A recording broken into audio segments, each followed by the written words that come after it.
ایک دعا ہے ہمیں جو سکھائی گئی ہے، ربنا، اے ہمارے رب، لا تزغ قلوبنا، ہمارے دلوں کو ٹیڑھا نہ کرنا، بعد اذ ہدیتنا، ان دلوں کو ہدایت دینے کے بعد، وہب لنا من لدنک رحمہ، اور ہمیں اپنی جناب سے، اپنے خاص فضل سے رحمت عطا فرما، انک انت الوہاب، تیری شان یہ ہے کہ تو وہاب ہے۔ وہاب کا کیا معنی؟ جو تمہاری محنتوں کے بغیر ہی تمہاری جولیاں بھر دے، تم نے کوئی پیش نہیں کیا کہ اس کے بدلے میں دے رہا ہے۔ مجھے اور آپ کو جو زندگی ملی، کیا کسی محنت کے ثمرے میں ملی؟ آنکھوں میں بینائی کسی محنت کے ثمرے میں ملی؟ قوت گویائی اور باقی ہمیں جو صلاحیتیں عطا کی گئی، یہ اس کی شان ہے کہ وہ وہاب ہے۔ باقی آپ جب اللہ سے مانگتے ہیں تو پھر اللہ آپ کی بات قریب ہو کے سنتا ہے۔ فرمایا جب تمہارے ہونٹ ہلتے ہیں تمہارا رب تمہارے پاس ہوتا ہے۔ اللہ اکبر۔ تو اپنے ہاتھ پھیلا کے اس کے حضور زاری کرے، التجا کرے، دعا میں سجا نہ ہو کہ آپ لفظ ملاتے رہیں، اسی کی کوشش میں لگے رہیں تاکہ آپ کی توجہ بٹ جائے، لفظوں کو جوڑ دیں۔ جس طرح میں نے کہا کہ حضور کی خدمت میں جا رہے ہیں تو وہاں تو آپ ٹوٹے ٹوٹے لفظوں سے بھی سلام پیش کر دیں گے تو اس کیفیت کے اندر وہ بھی قبول ہوگا۔ وہاں شکستگی بھی قابل قبول ہے۔ وہ سید سلیم گیلانی نے حضور کی بارگاہ میں ایک سلام کہا ہے، تو ذرا ان کا انداز دیکھیے۔ شاہ عجز و نیاز گدایاں قبول ہو، شاہ عجز و نیاز گدایاں قبول ہو، آقا سلام حلقہ بگوشاں قبول ہو۔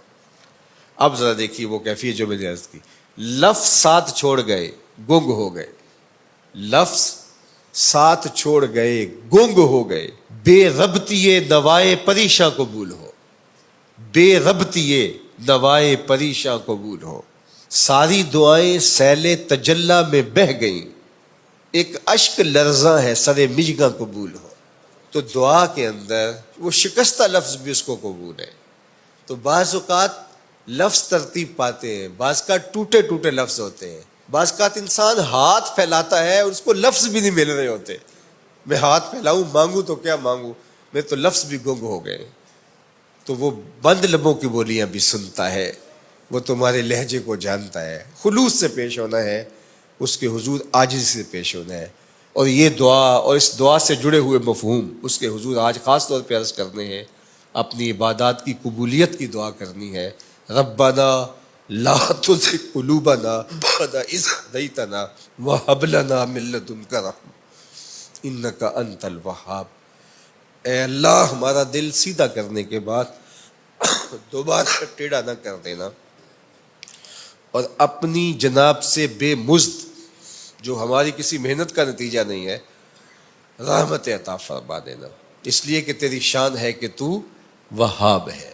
ہماری کسی محنت کے ثمرے میں ہمیں عطا نہیں کرتا، ہمیں ویسے ہی عطا کرتا ہے۔ ہمیں بھی جو بھیجا گیا وہ بھی کیا ثمرہ تھا، ہماری محنت کا نتیجہ تھوڑا تھا۔ ہم نے تو اپنے لیے دعا بھی نہیں مانگی تھی، تو نے بن دعا کے ہمارا وجود بخشا، تو پھر اللہ ہمیں جنت بھی دے دے، اپنے محبوب کا قرب بھی دے دے۔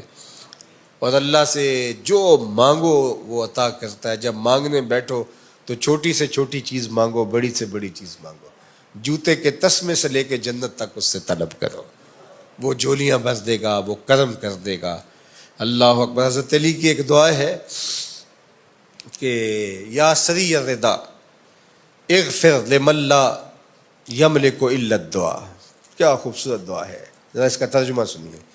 اے جلدی مان جانے والے، جلدی راضی ہو جانے والے۔ حضرت علی کی دعا دیکھیے، یا سری الرضا، اے جلدی راضی ہو جانے والے، اغفر لمن لا یملک الا الدعاء، اس کو معاف کر دے جس کے پاس دعا کے علاوہ کچھ ہے ہی نہیں، اس کو معاف کر دے جس کے پاس دعا کے علاوہ کچھ بھی نہیں ہے۔ ہم اپنے عمل اس کی بارگاہ میں پیش تو کریں گے کہ اللہ قبول کر لے، لیکن اگر ہم دیکھیں تو ہمارے عمل تو فساد نیت کا شکار ہیں، ہمارے عمل وسوسوں کا شکار ہے، تو کیسے پیش کیے جا سکے؟ تو ہم عرض کریں گے کہ میرے مالک تو اپنے کرم سے ایسے ہمارے اوپر رحم فرما۔